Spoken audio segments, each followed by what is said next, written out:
Yo, friend, welcome to the official Left Coast live stream. I'm still sorting out how to do this, but this is a lot of fun. I love being able to connect live with people like you, wherever you're watching in the world right now. We've got people from all over. It's kind of exciting. It's got my adrenaline pumping a little bit here. But in this live stream, I wanted to talk through why I don't think you need expensive gear to start telling great stories. I want to share with you which cameras I used specifically on my Slacklife series, because there's a misconception. A lot of people think I'm using the GH5 to shoot the episodes that I've been releasing right now, and that is not the case.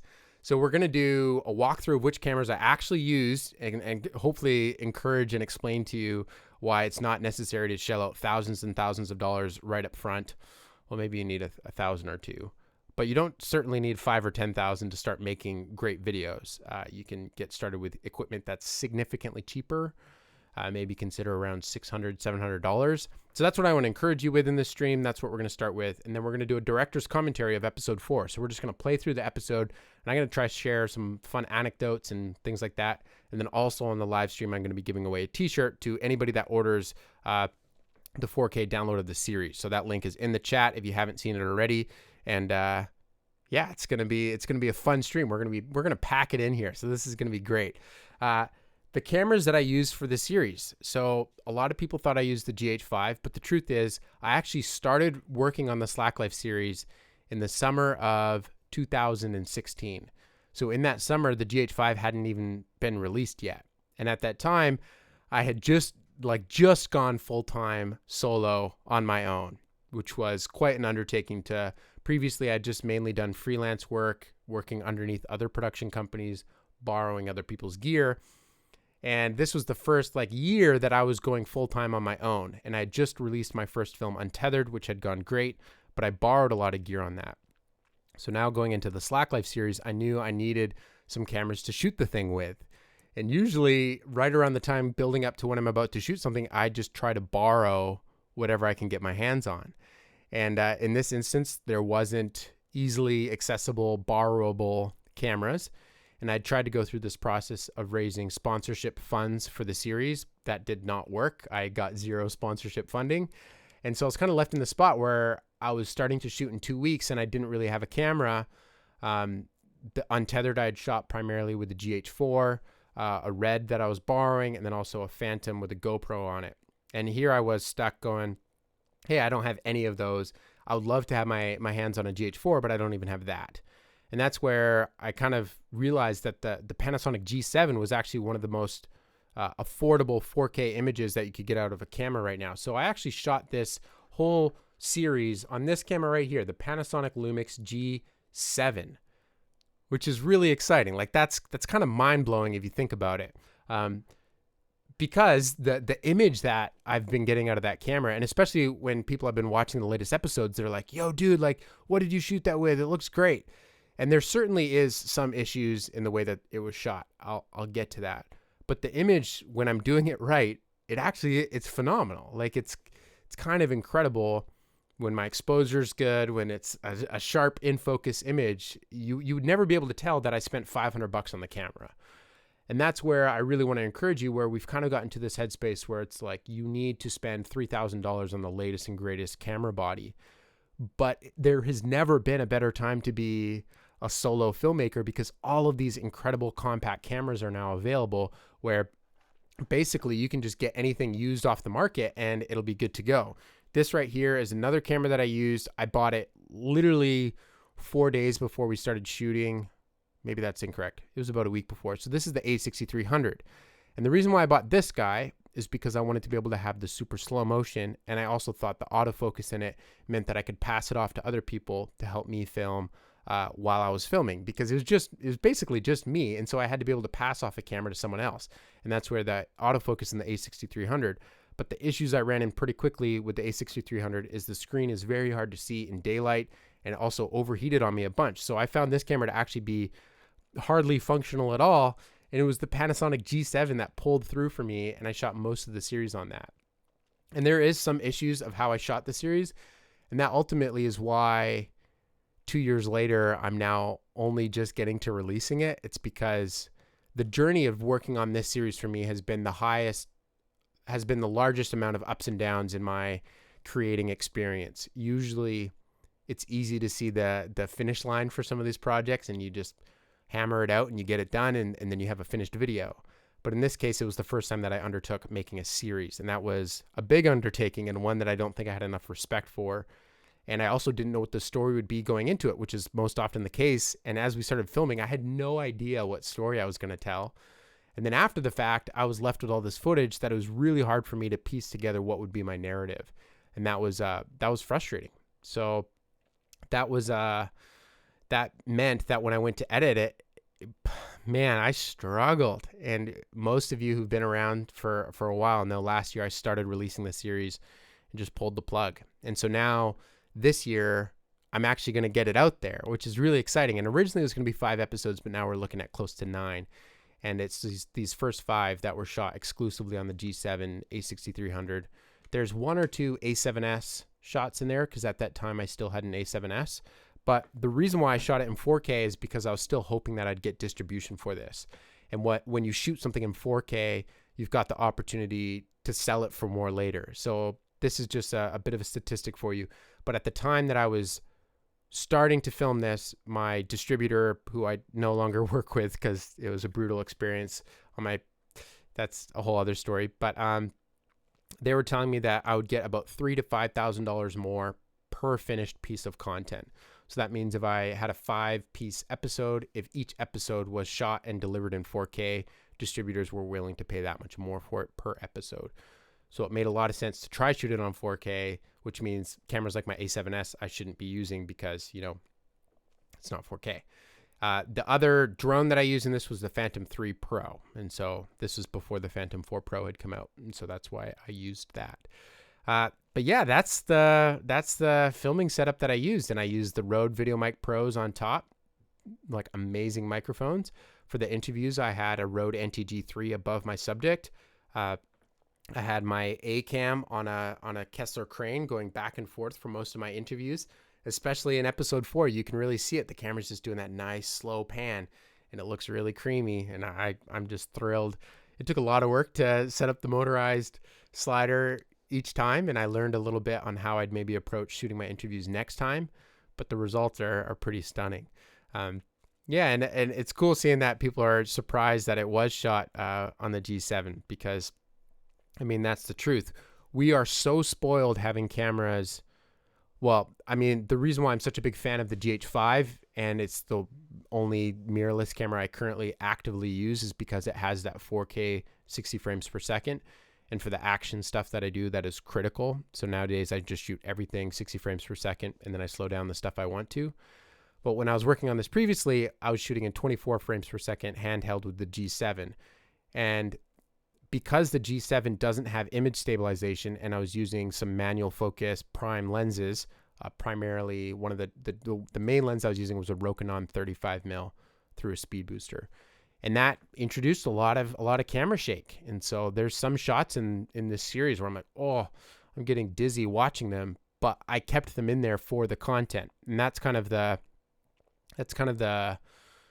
balance that you now make as a storyteller, where in this episode 4 that we're about to dive into here, I used shots from an iPhone.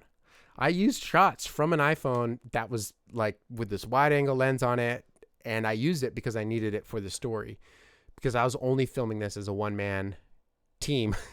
and so I needed to be able to sacrifice image quality and stuff like that for the sake of the story. And that's what I ended up doing. So that's what it's shot with. I used Cine D profile on the G7, and I don't even know what I used on the Sony. And then on the drone, I believe I used whatever their natural profile is. So Buck and Under is saying your drone footage in these episodes looks incredible. How did you get such a clean image with the older drone? I didn't see any moire or weird noise. It looks stellar. Thank you.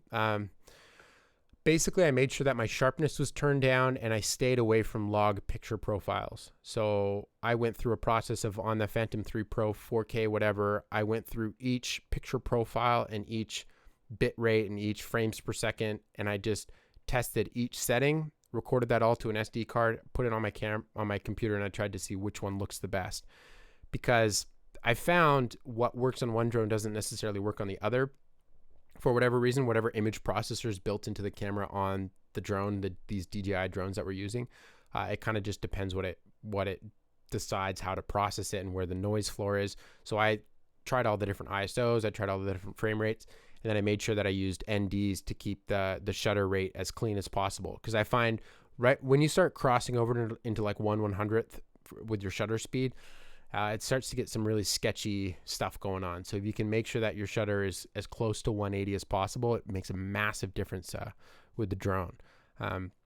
So let's maybe dive into watching the episode here. I'm a little bit nervous, kind of watching this thing here. And Carson's saying, "Remember me from Coonrad's youth?" Yes, of course, Carson. And are you still using PPCC, Premiere Pro? No, I hate Premiere Pro. Premiere Pro's garbage. It is such a trash piece of software. I'm just so fed up with Premiere. I'll open up Final Cut here so you can see what's going on here. Hopefully my hard drive's plugged in. Oh, I don't know if my hard drive's plugged in. It is. It is? It isn't. Nope, it's not. Yeah, I edit everything right now in Final Cut Pro 10. If I was working on just films, I would probably be editing in Resolve. But because of my internet workflow and things like that, I've been editing exclusively in Final Cut, and it's made my doc work amazing. Amazing. The workflow has been so helpful. So without further ado, we're going to queue up this episode and we're going to watch it together. And occasionally I'm going to pause it because I want to be able to chat about certain things that I think might be worthy of a little bit more time. I don't know. So let's click play on this, and you're going to have to help me out to let me know if the sound is too quiet. I'm hoping that it's not too overwhelming, but we're just going to hit play, and I'll be keeping an eye on the questions here. So if you have questions that come up, let's hit those. Hunland is such I love my bear logo. Crazy mission, you know, and the height, just like the severity of the place. I mean, I always second guess what I decide to use as like my first. Oh geez, this is too loud in my headphones. I always second guess what I decide to use as my like go-to opening shot. But in this case, I really wanted to toy with the idea of like holding on a long shot as it kind of just settles in how epic this place is. Hiking and all that gear. Because especially with internet videos, you got to respect the fact that you need to get their attention pretty quickly. So I was hoping that this would like pull people in. See, there's some iPhone shots in there, and I'm hoping people didn't even notice. This was actually, so interesting enough, this was actually a little bit dramatic, and I didn't find a way to be able to capture it for the story to do it justice. But we were hoping to fit into 3 float planes. That was the plan. And there was a moment where all our gear was on the dock and staring at it. We just did not think it was going to be possible. And there's kind of a lot of tension around that. And that's something I just botched as a storyteller documenting. I'm a big fan of the sound here in this sequence as it just kind of kicks in and that motor starts up. I love that. It's good. And anybody wondering, these titles here are designed by my friends down in Brazil, and their work is just so absolutely incredible. It's at the end credits of every episode you can see. But I'm just so thrilled to be able to have professional title design. It really just helps it set apart and feel different.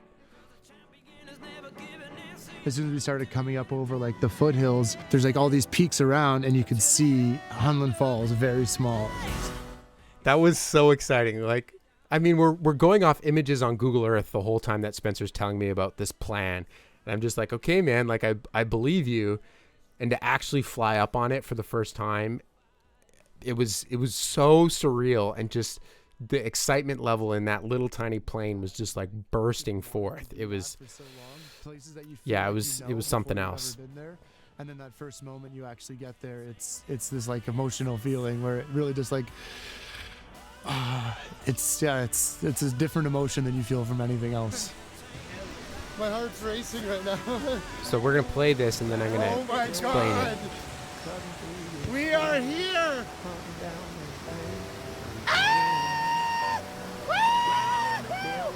Oh my God!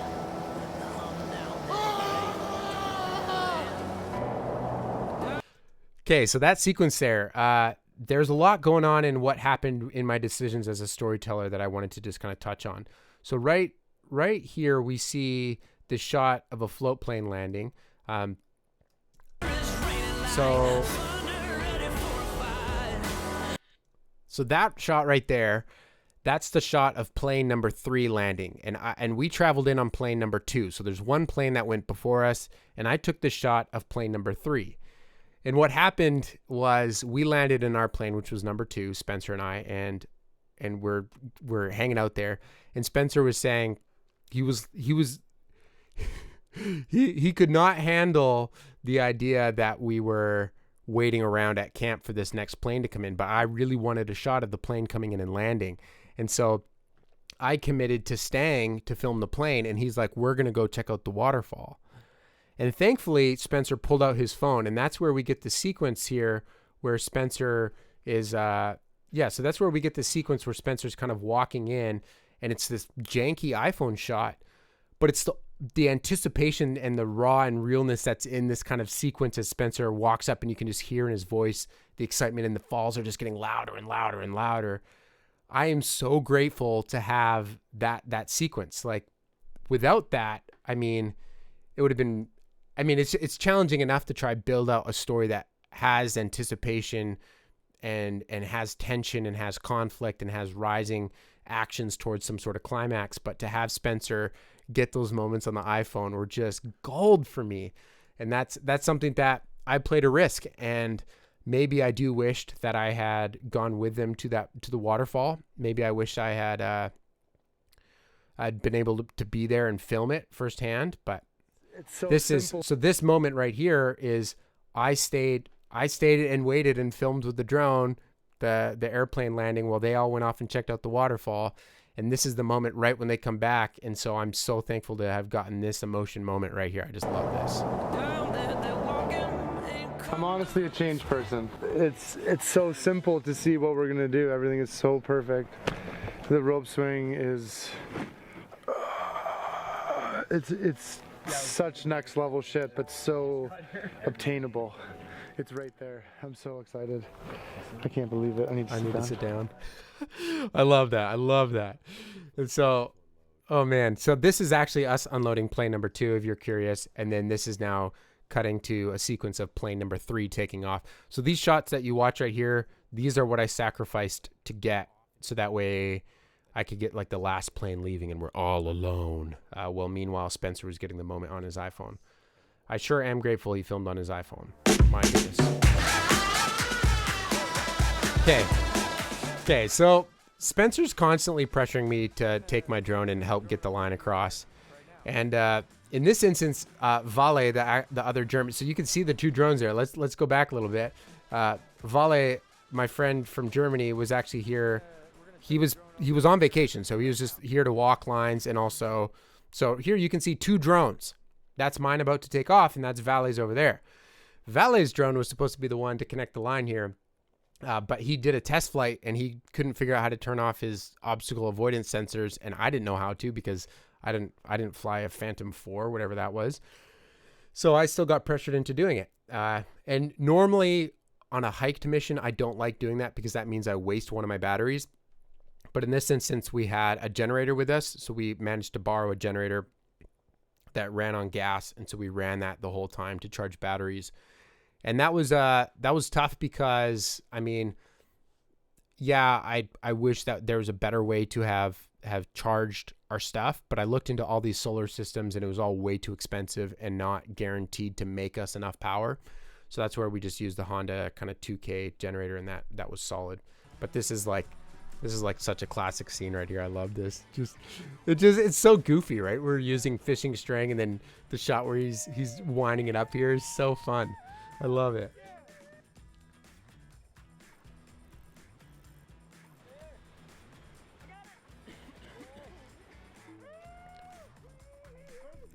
Love that.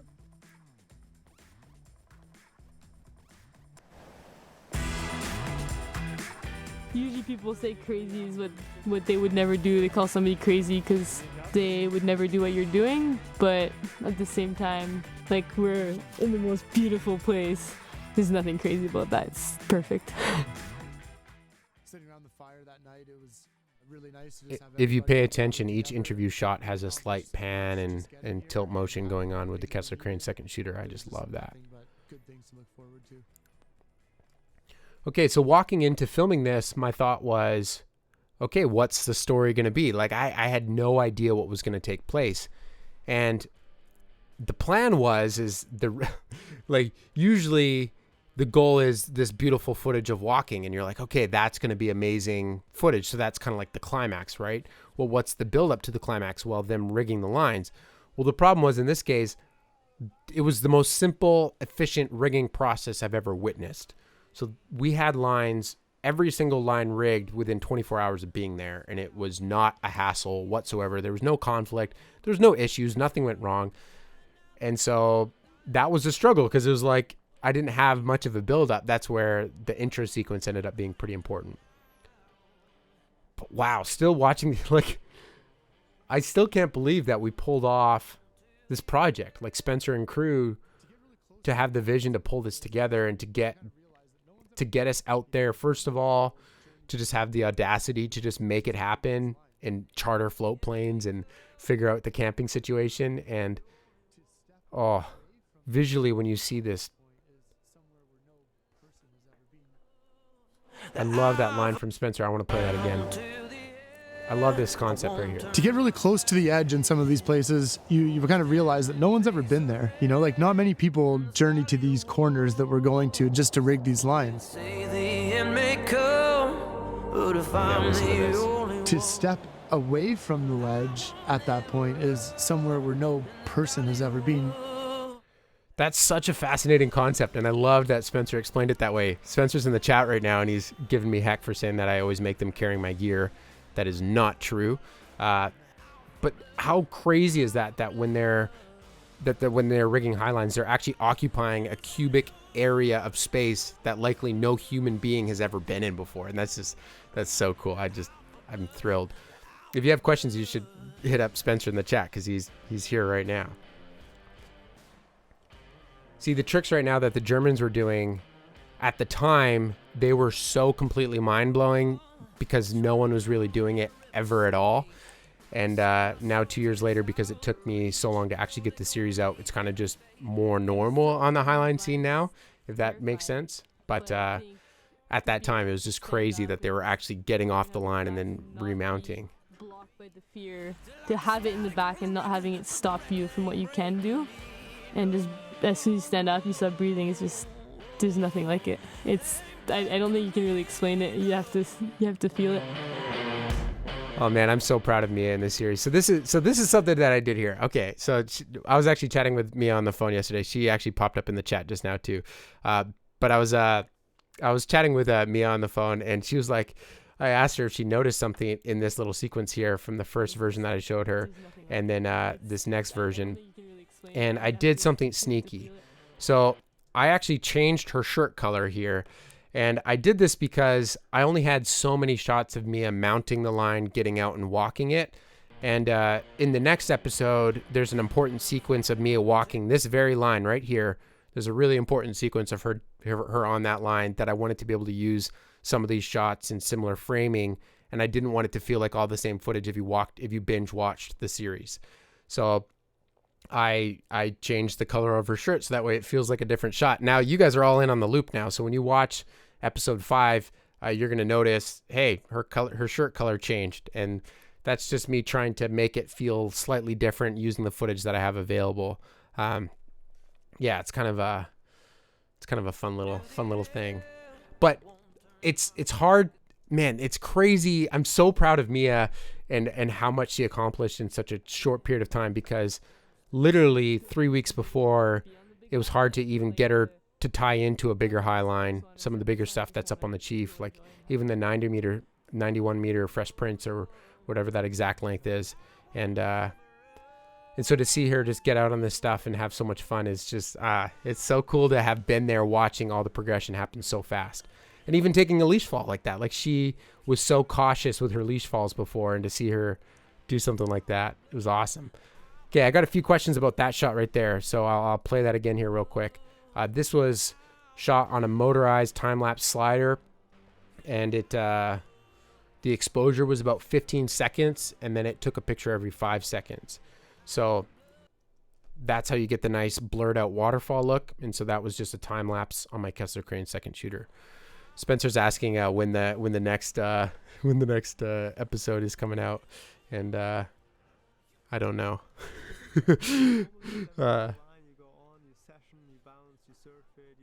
I love this build up here. And if someone goes on it and just very, very calmly walks it, like really takes in every step and is very like slow and controlled on the line, you definitely know there's something going on.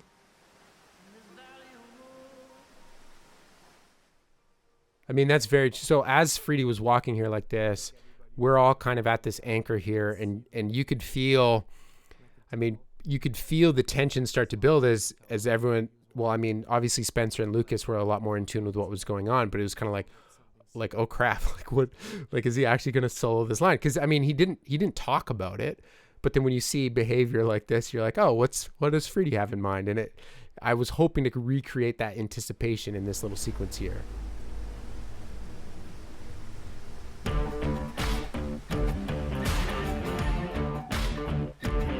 Freedy untied himself from the line, took off his harness, and then we all walked back to camp.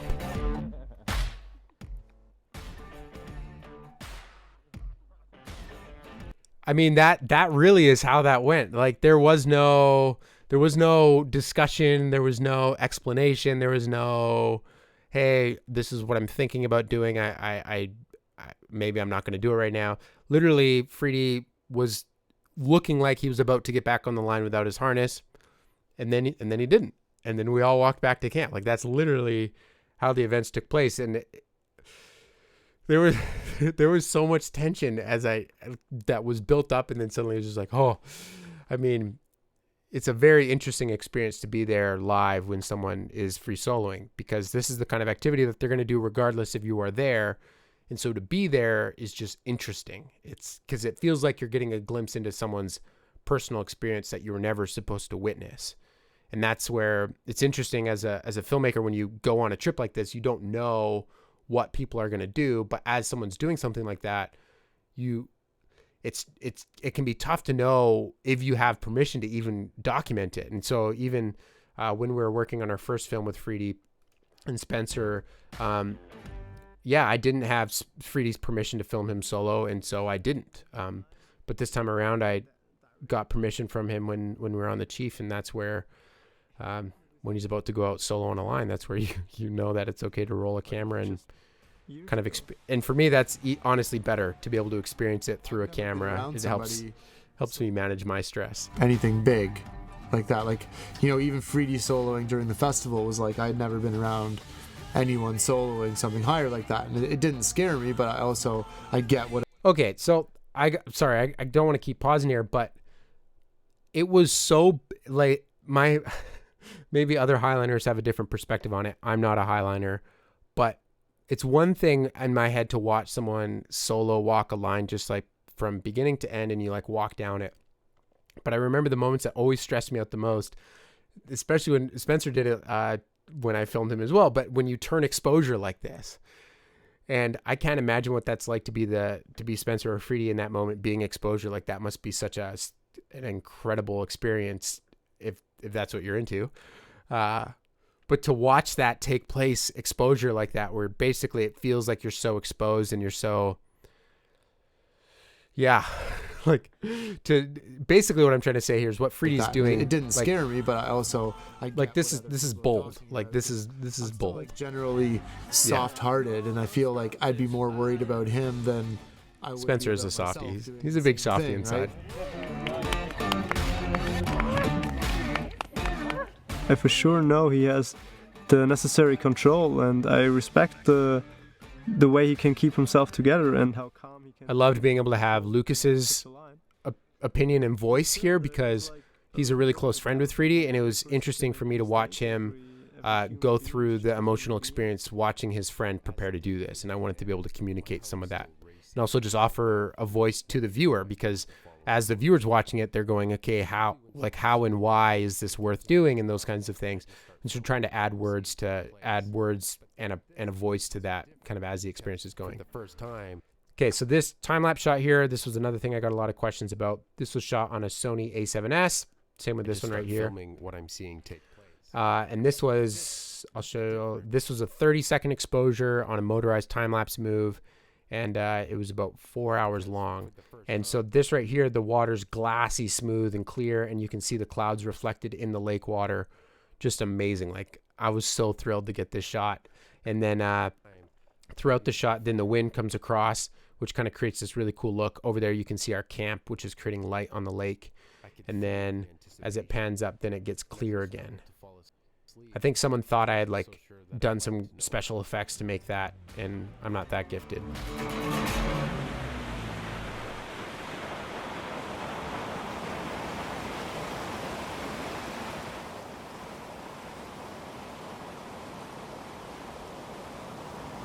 So this is literally the morning after that last scene that we saw.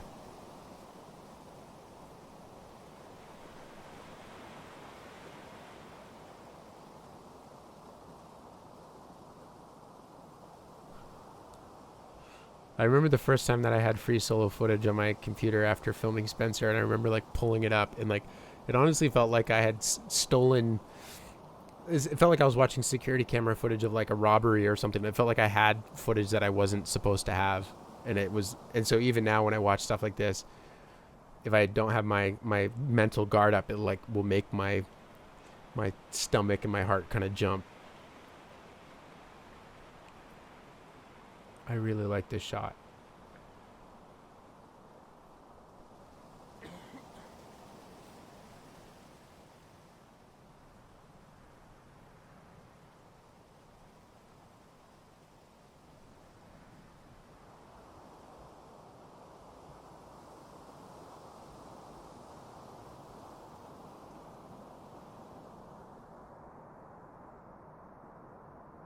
Like, what an iconic walk.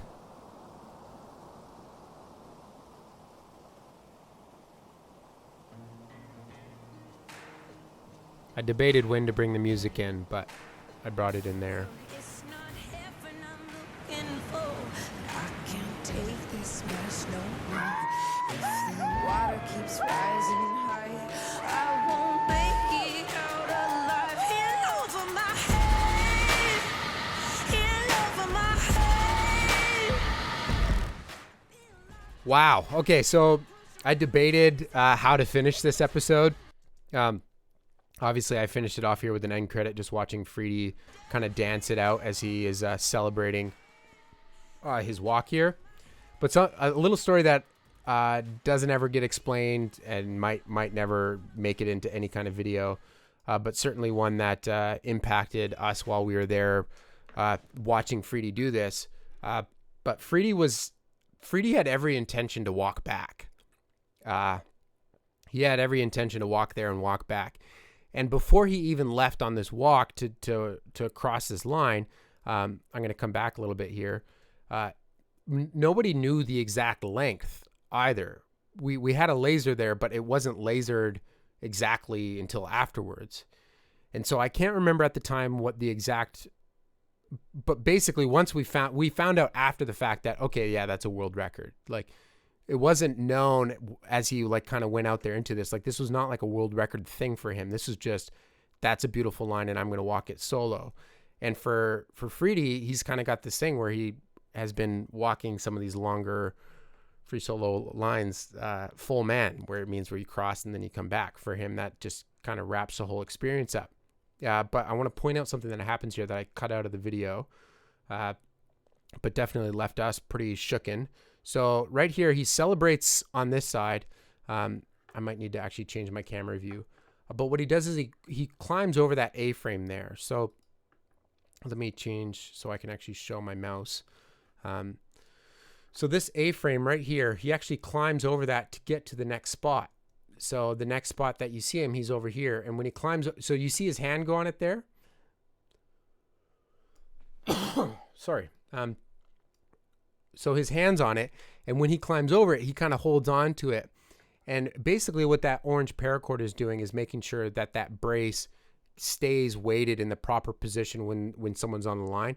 So that way, for whatever reason, it doesn't forward slip. So there's the right amount of tension on it when the line's on it. So that way the A-frame just stays steady there. And already, I mean, these are A-frames that Spencer built out of wood we found around and built them solid. And Freddie really tested the line before walking it solo, because if he can't catch the line of the A-frame drops, then, I mean, he's relying on his arms to be his safety. And if he can't rely on his arms, then why go out without a harness on? And so the A-frames are kind of the only question mark in the setup. Like, will they hold? And structurally, they were holding fantastic. And he did all this surfing and leash falls and all this stuff to make sure that the anchors weren't going to move.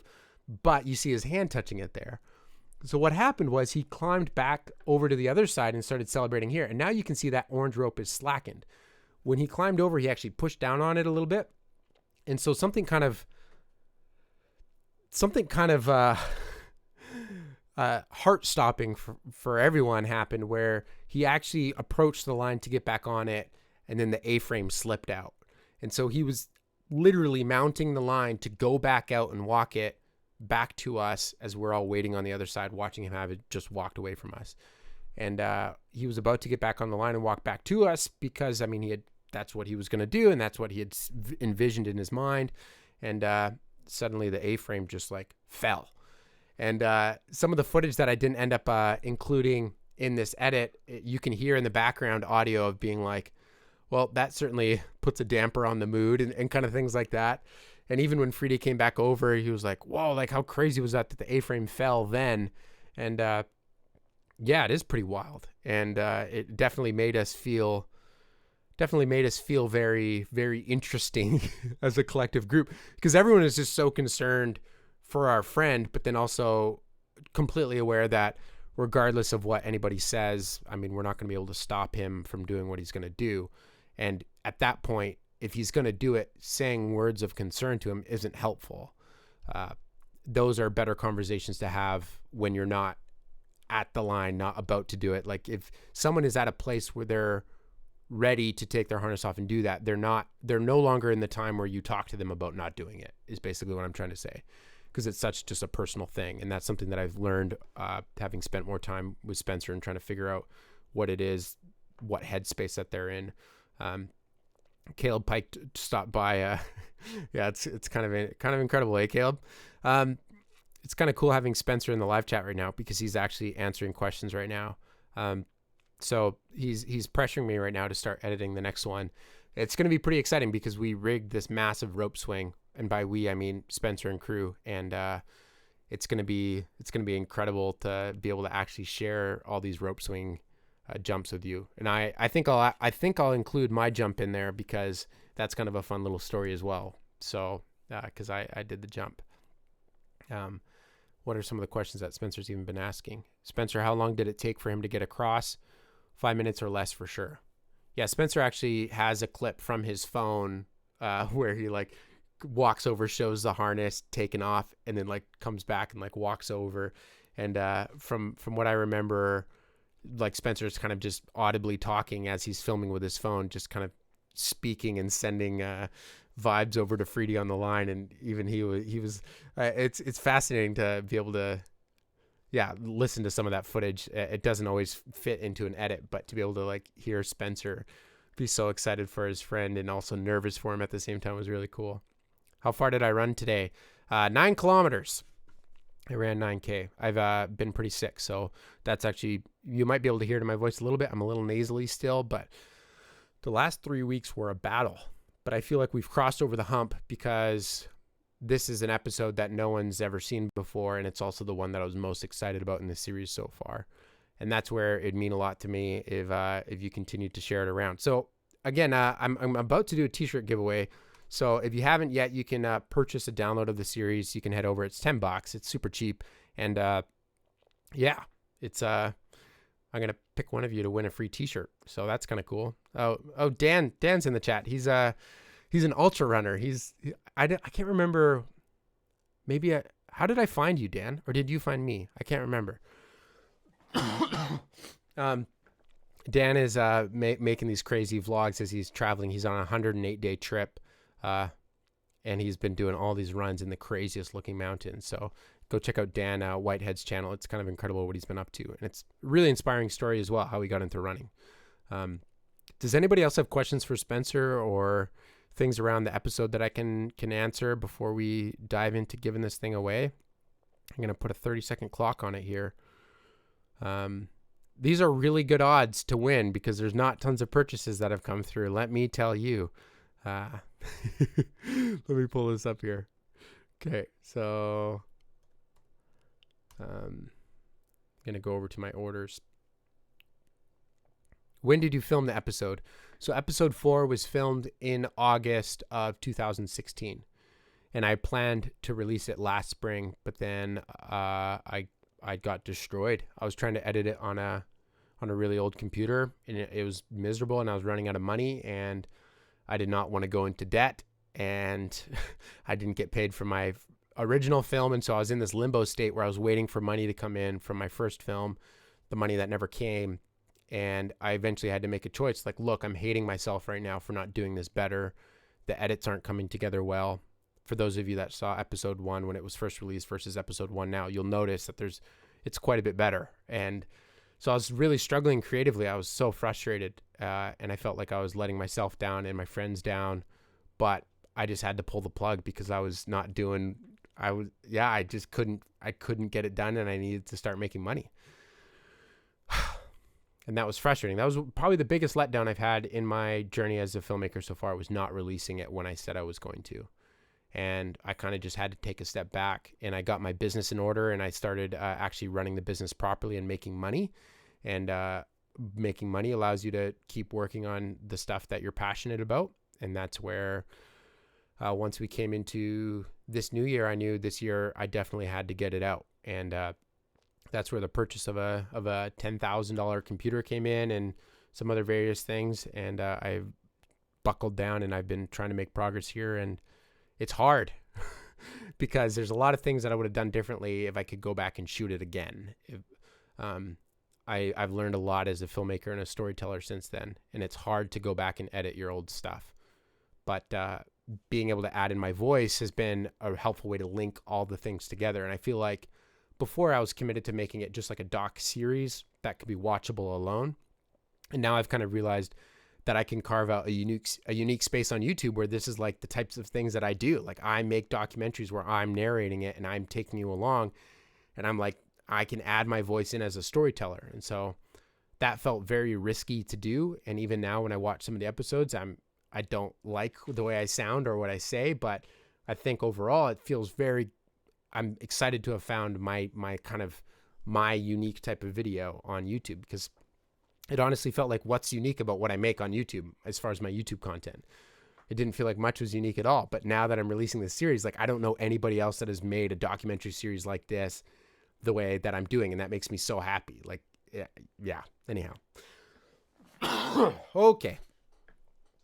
Let's just get caught up and keep doing more. Yeah, that's exactly it. So there's one more episode from Hunlin, and then we're getting into some of the stuff that I shot last year, which is some newer stuff. The voiceover is cool. It adds perspective from an outsider. It's more interesting with it. Thank you. I really appreciate it. Ian saying the risk paid off. Lately, my favorite part has been the narration. That's incredible. Thank you. Do you still use a pro to edit your audio? I've used Keith White. He's an incredible sound designer. I've used him for 2 projects. I used him for Untethered.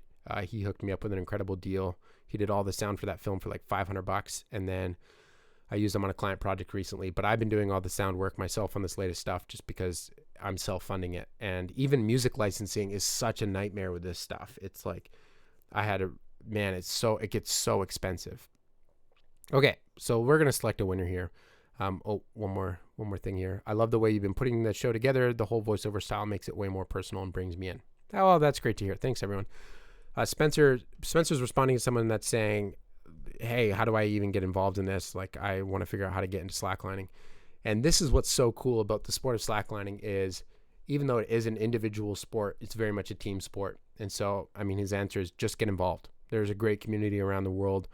Find your local slackers. Everyone is super stoked to teach people. And that is how I found Spencer in the first place, is the community. I was just at the beach. I biked down to the beach and I was just hanging out, and there's people who had a lineup in between trees, and I was like, oh, should I go over there and like join them? And I was like, I don't know. And I was like, should I join them? I don't know. Kind of did that thing back and forth for a bit. And then I went and said, hey, can I join? And they were like, of course. And so we hung out and just slacked on a Slackline, and it was awesome. And then I was like, hey, like when are you guys going to do this again? I said, hey, there's a Facebook group in Vancouver.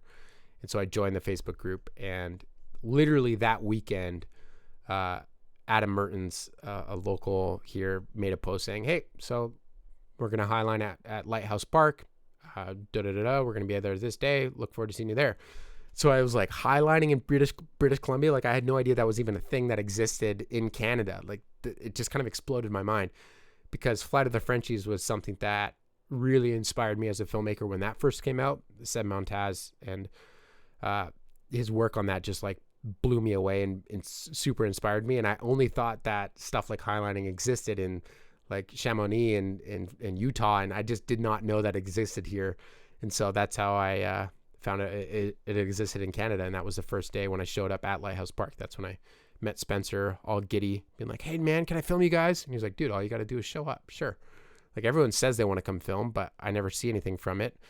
And that might still be the case these days with even when I do come and film. Okay, so we've got a bunch of orders here, and I'm going to pick one at random. So I got to find the best way to do this. So I'm going to punch in the last orders into a script and use an auto selector. Just let me do that here. Okay, so we've got our winner here. So Emma Smith from Australia. She is the winner of a t-shirt. So Emma, I will send you an email here, and we'll make sure that you get linked up with something awesome. Oh, wow. Okay, so I took a screenshot there. Maybe I'll do more giveaways like this in the future. This is a lot of fun. I'm enjoying this. So we're going to do a post show, but for those that are watching this afterwards, thanks so much for tuning in. Make sure you subscribe for future live streams. I'm trying to get better at this, and I'm having a lot of fun while doing it. So make sure you join the Left Coast family, and we're going to do more things like this in the future. But that's it for this one. I'll catch you in the next live stream. And remember, life's better when you make stuff.